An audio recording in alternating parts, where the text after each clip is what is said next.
Welcome to the Uncommon Career Podcast, where you get clear direction, a persuasive brand, and a competitive strategy that moves you forward. My name is Patricia Ortega, and I'm your host and career coach. Welcome back. I'm so excited to be here with Julie Riga, who is a certified coach, a trainer, a speaker, and an author with over 20 years of experience in the e-pharma industry. She has a vast education with studies including business, communications, training, and executive coaching. Now, Julie does not only do coaching, she's also the author and podcast host of the program Stay on Course. The purpose of Stay on Course is to evolve the existing story of professionals who are wasting their lives on careers that they hate to change over to one where they joyfully give themselves to follow passion, purpose, and to live authentically. So excited to be here with you, Julie. How are you? I'm doing great. It's so great to be here tonight. I am glad that you're here. And so before we get started, I think it's important that we all know just a little bit about you. So tell us a little bit about your background. Sure. I grew up in New Jersey and went to college in Massachusetts and New Jersey. I was a communications major back in college and spent some time wishing and hoping that one day I would be a singer-songwriter. That was how I started my career in my life. Oh, and then moved into working in the learning and development area in a couple of different companies. And then I ended up in big pharma, working for big pharma, doing communications, training and development, later to become an executive coach.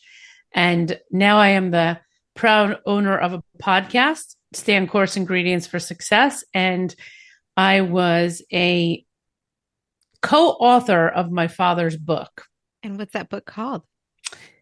So the book is called Stay on Course. This is the book, and it is Stay on Course, The Life and Legacy of Ennio Riga, Chef of the Stars. And the story goes like this. My father had been wanting to pen his life story from the time he was young. And so what he did was he kept journals and he kept all the pictures of everything that happened to him through his career. And so later on in his life, after he retired, he was diagnosed with stage 4 lung cancer. Like it kind of just hit him. We didn't know about it. And he's like, he took it on himself. He's like, I am not dying until I finish this book. And so he had a nurse that was at the house with him, and he would tell her the stories and she would type them. And about 4 months before he passed away, I got his life story in an email and it said Ennio's book. And I go, Dad, what the heck is this? He's like, Julie, it's my life story. I got to do the accent. Hold on. Julie, it is my life story. You need to finish it. You know, to do this. And I said, Dad, when people die, they don't get a life story to finish. They get like an inheritance. You get money when people die, Dad. And he's like, no, I'm giving you this. You are to carry the legacy. You are now the patriarch of the family, basically, is what he told me, because I trust you.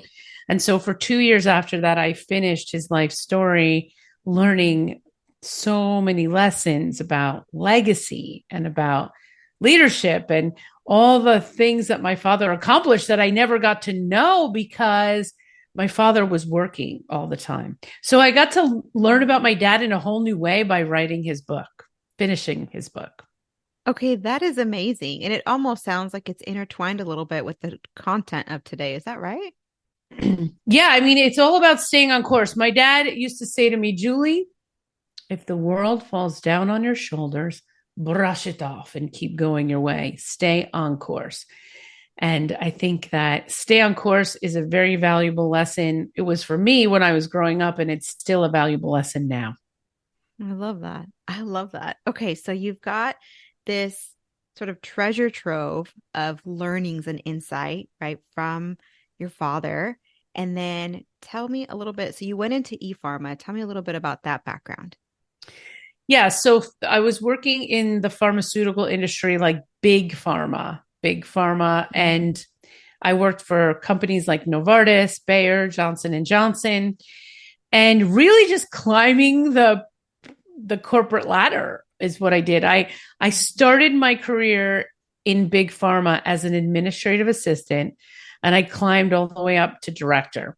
And so that's quite the climb in a short time. And so just like understanding all of the nuances of what it's like to work in a big, big company. Wow. Because big companies operate way differently than small companies do. Oh, absolutely. And that is what brings you to us, right? That is what is starting this conversation. Because I saw on your LinkedIn that you help new managers to empower their teams without micromanaging. First off, thank you for addressing the micromanaging that is happening everywhere. But in your opinion, what is it that makes a good manager, a manager who doesn't micromanage, but yet is effective in their work? Yeah. Yeah. And that's like all in the setup. I think that we forget that it's kind of a simple change if you set it up right. Mm-hmm. So when a new manager takes on a role, they need to sort of like take a step back to take a step forward.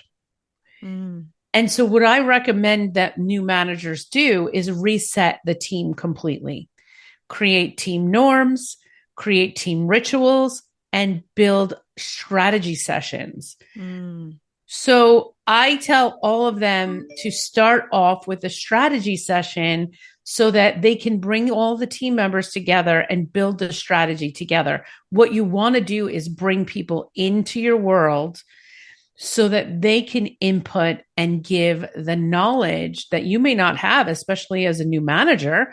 You want to extract that information from your team, but you want to bring them on the journey. This is about bringing your teams on the journey with you to become the facilitator and the coach of the team. That is so good. So it's not even, sometimes we think that if you're going into a management role, it's like, okay, how do I manage?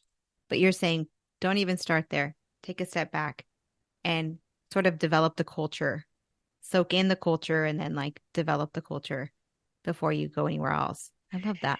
I mean, I really love what you just said. It's not manage the team. It's like, how do I lead the team? I want managers to think about how can they lead the team, because what you don't want to happen is that you get into this new manager role and then you start over managing, that you start continuing to do the work that you've always done.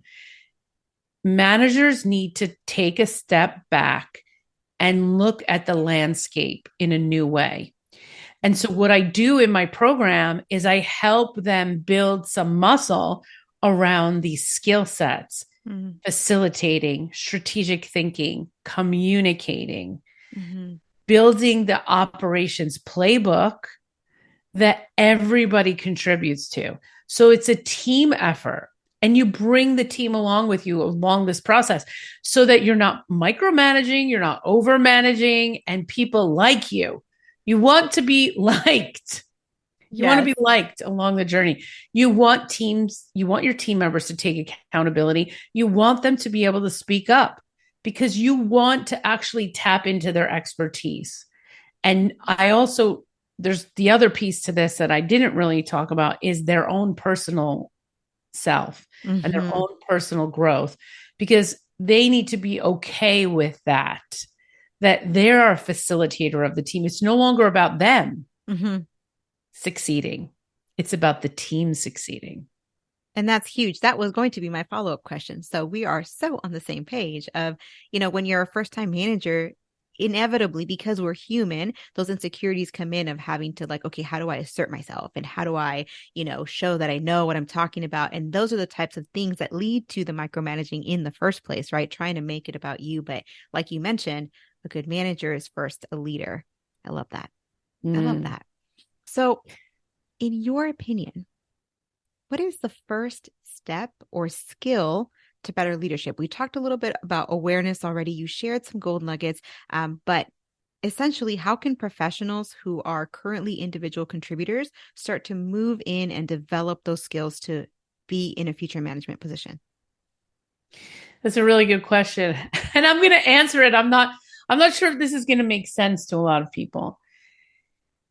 The quickest way for any leader to get to that place is for a leader to really understand themselves and know who they are. So it all starts here. And we look at the analogy of when you're on the airplane and the plane is going down and you're putting the mask on yourself first. it's really about you first. Mm. Understanding who you are, understanding what gets you excited to go to work, understanding what triggers you, what makes you work in well. And it is about, and this is the word, self-authorship. Mm. Self-authorship. We talk about self-authored leaders, and we talk about self-authored leaders because they are the ones that have the confidence in themselves because they know themselves. You can only have confidence in yourself if you've done the work on yourself. That is where it all starts. Do you know your personality traits? Myers-Briggs. Have you done Myers-Briggs? Have you done DISC? Have you done an assessment to really understand how you're operating? And then it's what makes me excited to work every day, to go to work every day. Am I really being authentic in this job? Do I really like it? And what am I there for? Mm-hmm. Like to gain some self-awareness around what you're doing and how you're behaving. So it's really an introversion activity where you're gonna need to go deep into yourself to look at these things. And so I call that part self-leadership, self-authorship. I love that. So what you said just now, literally the last 30 seconds or so, you basically kind of are saying that the framework is the more outwardly you're leading, the more inward work you need to do. Yeah. That is huge. Okay. Well, we've got the first line management that we chatted about, but what do you think are the key differences when we go from first line manager to more senior managers? Like, what are the differences in leadership skills needed as you go farther and farther up? Sure. And that is just, you're playing with a different crowd. You know, you're hanging out with different people. And the people that you're hanging out with when you get to the higher levels have a higher level of business acumen. They may be smarter than you. They may have way different skill sets than you. And so it's a matter of tapping into the collective brilliance of the team and understanding why you're sitting at the table. Why are you sitting at those tables? Why are you at the boardroom table? And a lot of the reason why you're there is to facilitate the work that you do with your team. Mm-hmm. So is it different? A little bit, but it's not so different. The biggest difference, in my opinion, is the level of zoom that you have. So I like to look at a camera. So you're zooming out a little bit more. You're starting to see different parts of the organization. As you grow into the bigger leadership roles, you want to be looking at your stakeholder engagement. Who are you engaging at all different levels of the organization? You want to know what's going on in all different departments, because if you have something you need to get done and you need this other department to help you, you need the relationships.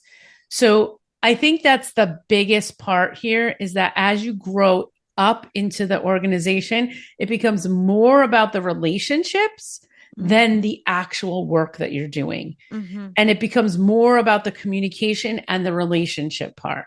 So if you can get that right, and, you know, obviously the problem solving and the strategy and things of that nature, but that's the biggest difference. Relationships. Yeah. That's the biggest difference. I like that. And, you know, when you are an individual contributor, I always feel like when you're an individual contributor, it's like the harder you work, the more you do, the better you are, right? But as you go up in the role, it is less about working hard, much less about working hard. And it's more about the impact that you made, and you can't make impact on your own. Like, that's what I'm getting from the conversation that you're sharing, is that you make impact through collaborations with other people who also have departments under them to come together and you know, move the bottom line forward. Yeah. It's about impact. It's about alignment, aligning the work that you're doing with other people's work. Because most of the time, the work that you're doing as you get up into the organization is a collective of things that are going on across different departments. Mm. And really, to be quite honest, the worst and the most problems we get into as you grow up into the organization, I believe, all boil down to a very small word with a very big impact. And it's ego. I'm like, what's the word? It's Ego. ego. Oh gosh, yes. It's ego, right? Because everybody wants to have their own empire. Mhm. If you're working with unhealthy managers and unhealthy leaders, it's about them building an empire, but that's not really what you're doing. Mm, that's huge. That's You're, huge. yeah, you're not building empires, you're building a collective movement, right? Yeah. Yeah. Yeah. So, Absolutely. I love this. And I could continue going along this vein, but I have a couple other questions for you, especially because you are coming from e-pharma, right? I work with a lot of STEM professionals and those in technical roles. And so my question to you is for those in STEM and in technical roles, how do the skill set needs evolve as they move up in their career, right? Because it's very technical in the beginning. And as you go up in management, right, some things shift. So what are your thoughts on that? oh, yeah, it's totally shifting. It's shifting from I'm doing the scientific work and my head is down and I'm looking at the computer. I mean, I might be going to meetings and managing projects, but it's just exactly what I said. It's about relationships and communications. It's about relationship, communication, setting the direction of the team. And so that's a different skill set. Mm-hmm. And I think the problem that we have in just in general is we try to promote people that are really good at what they do. Yeah. That doesn't mean they're going to be a good manager or that they want to be a manager. You have to want to be a manager. Being a manager and a leader is about caring about people. Mm-hmm. I love that. And I spoke to a leader once and I was kind of like interviewing one of my most cherished mentors in my career. And I'm like, what are you doing at these meetings? What are you doing at these leadership team meetings? And she says, I'm literally scanning the environment for opportunities for my people. Mm. I'm sitting at the leadership team, listening in for a potential opportunity for one of my people on my team to jump in and support something that will help them get a better profile in the organization. Oh, that's excellent. That's excellent. And so she's in a role where she can kind of advocate and watch out for other folks, right? What would you say are some really practical things that an individual contributor can do to develop the skill set, right? Because they don't yet have people under them, right? So what are some very practical things they can do to in their current role to develop that skill set and to also stand out as someone who has those qualities? I mean, the first thing to do is to build a really good network. So I call this is what I call creating your corporate footprint. Mm. And the same leader said it to me once. She said, Julie, you need to have your own footprint aside from your manager. Like you need to be known within the organization for Julie and not for who you work for. Mm. And I was like, wow, that's deep. And so it's like, how do you network and have coffee chats and start doing that work? Because when you're in your role, you should start to be thinking about your next role. And in some of these larger companies that I've worked for, they only want you in role for 2 years. They want you promoted every 2 years or moving around the organization. So that's not a long time to get comfortable. I mean, some people stay in role for longer, but really it's a cycle of 2 years that you should be looking at something different. And so the skill set is say yes. Mm-hmm. Okay, here it is. Say yes to opportunities. Always say yes. Always be ready to present. Always be ready. I Mm. tell this to people all the time. If you're in a meeting with your boss and you have a slide deck that you might need to present, be ready. Have it open on your desktop and always be ready to present. The second thing is build your network. Build your network. And the third thing is start taking the classes that you need that you feel not confident in. Is it communication skills, conflict management? Do you need to do a Myers-Briggs assessment? Do you need to learn how to manage projects better? Like any type of skill that is sort of outside your expertise, not your not your technical skill, but what are the softer, we call them power skills now. What are those skills that you need to develop to get to that next place? Because you want to be ready for the opportunity. So you're building all of these skill sets and you're trying to figure out, is this the next position for me, right? Everyone thinks on the candidate side, I hear this all the time. Well, I don't want to look like I'm job hopping if I have less than 2 years experience, right? So number one, it's amazing to hear on your end that is an expectation that you change and switch roles and move up every 2 years, right? But as someone who might be like, okay, well, 2 years is not a long time. I've been developing these skill sets, but I feel like I'm just barely getting the hang of things. There's always this idea that you have to be really good at every one of the qualifications in order to land a position. What are your thoughts on that and the fact that everyone is expected to move up within just 2 years? Yeah. And the 2-year thing is in some companies, like it's not in every company, but the idea is that you're moving around the organization a little bit so that you get broader perspective. And that, eventually you'll move up. So sometimes people take lateral moves within organizations so that they could get a broader perspective. When it comes to your career, I think it's more about, do you think you can handle the role, and can you demonstrate that you can handle the role? Because I can teach you, let's say you came to coach with me and I teach you how to be a manager the way I believe a manager should run a department. I could literally give you the skills and competencies through coaching and training that the people that are probably 10 years into your job don't know. So you could go in there and start to know the stuff that the people that are there don't know because they didn't, one, go to school for it, or two, they're not curious. Some people stop being curious about how to do things better. So it really just depends on you, on the individual. Are you ready? Do you feel that you can handle it and step into that space? Can you sit at the table without getting thrown off your game? Once you can demonstrate that you can sit at the table with those people, then sit at the table with those people, right? It's not about how many years of experience you have, because at some point it's like, how many possible years do you need? 10 years? How many more years past 10 do you need to figure out how to do something? You know what I mean? So it's like the strength of character almost that you're talking about. Yeah, it is. And everybody's going to be ready at different times. I mean, I had a girl, I'm going to give you a great story.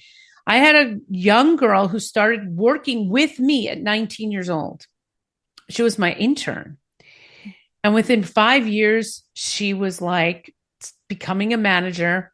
Within 7 years, she was an associate director. By the time she was 30, she was a director. 30 years old as a director, 32.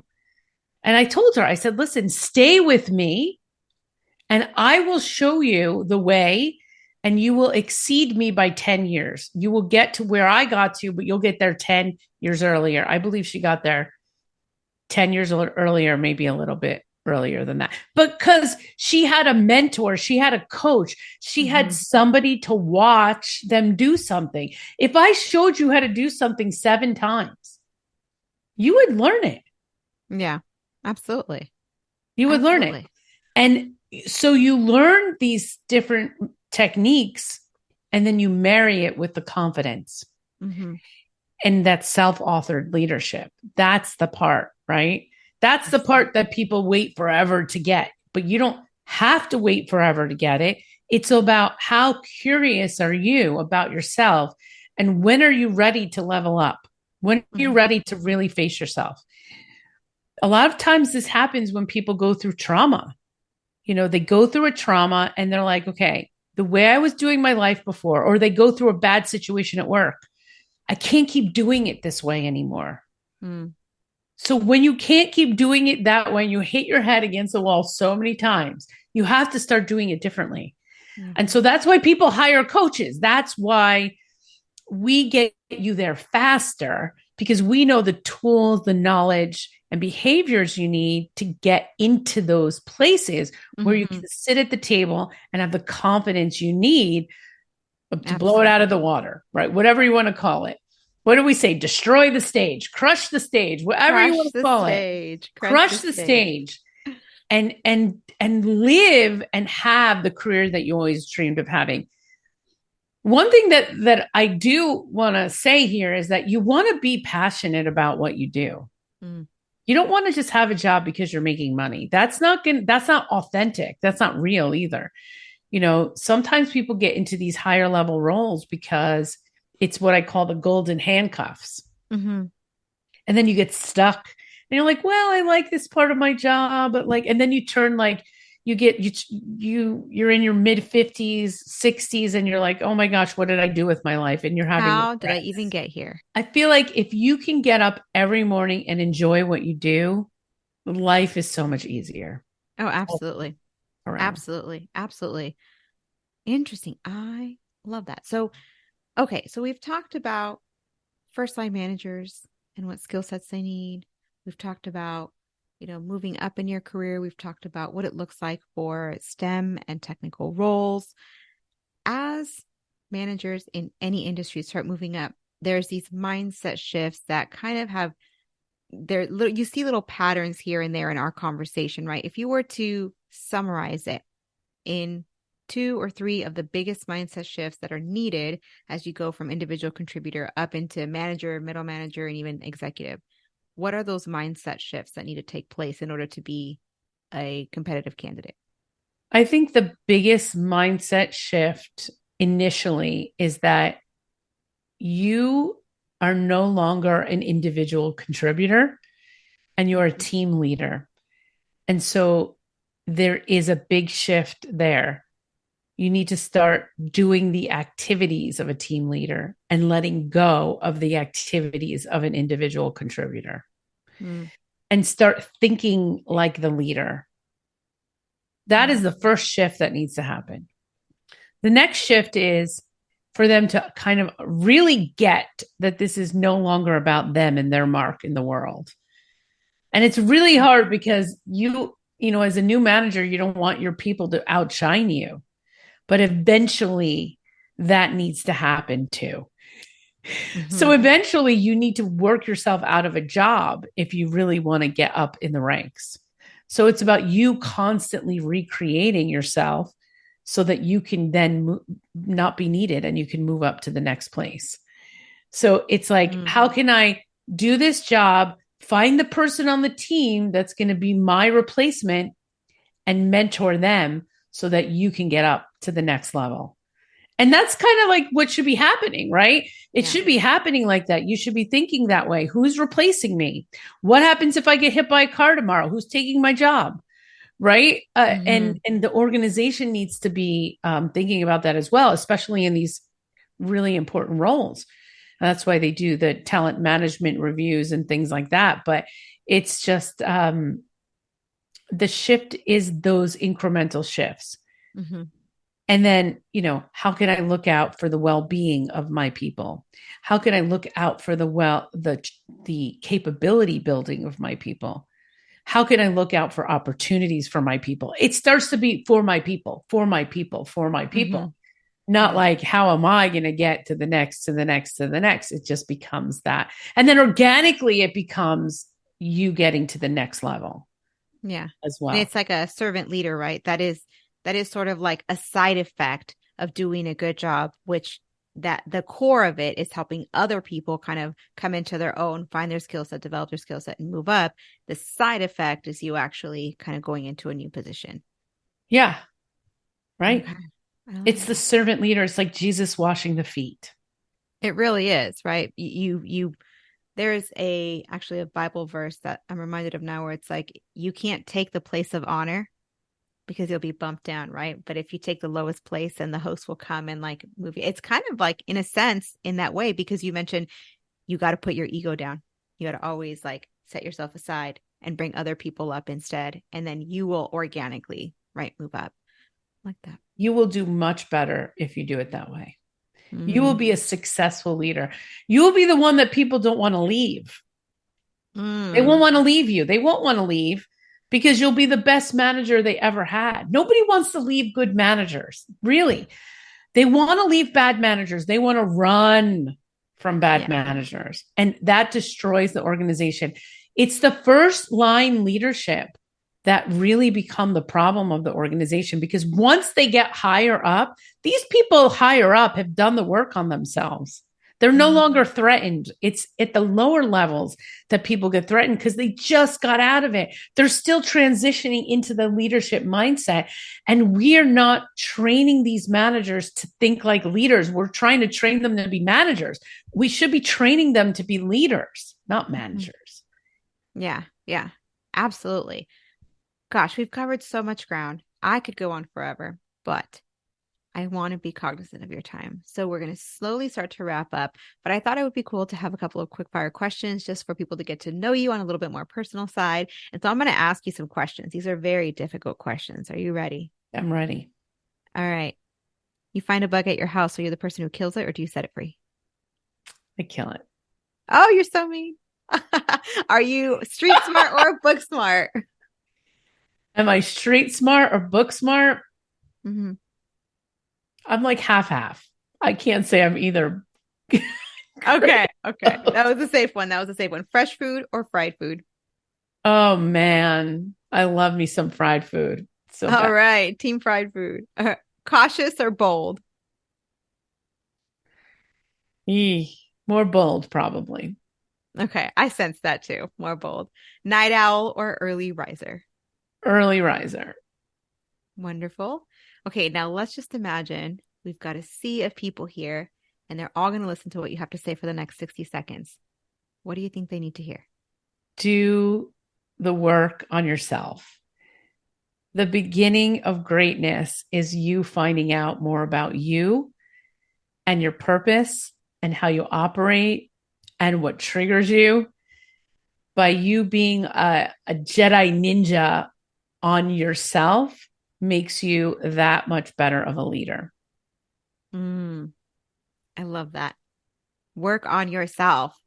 Okay, well, what if we wanted to work on ourselves and we wanted to work with you? Tell us where to find you. Tell us about your podcast.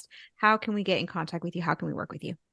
Okay, sure. So my website is stayoncourse.io.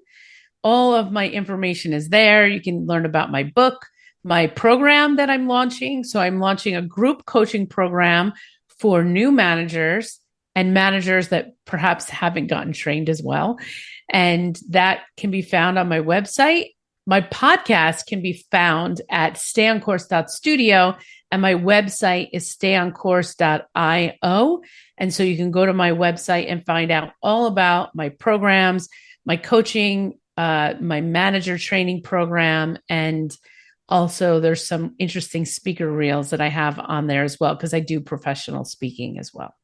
Awesome. Thank you for sharing all of those. I'll make sure to include some links in the description. And again, it was amazing having you here and just grabbing all your insight as far as management and moving up in an organization. Thank you again for being here with us. Thank you so much for having me today. All right. Well, we'll see y'all on the next one. Hey, thanks for listening. I really appreciate you spending time with me today. If you found this episode helpful, please tap the 5-star review on the show's homepage in your podcast app. It would absolutely make my day, and it helps others discover the Uncommon Career Podcast. Now, to download your free career resources and learn how I help seasoned professionals land amazing offers in as little as 90 days, click on the link in the description or go to theuncommoncareer.com. Thanks again, and I'll see you on the next one.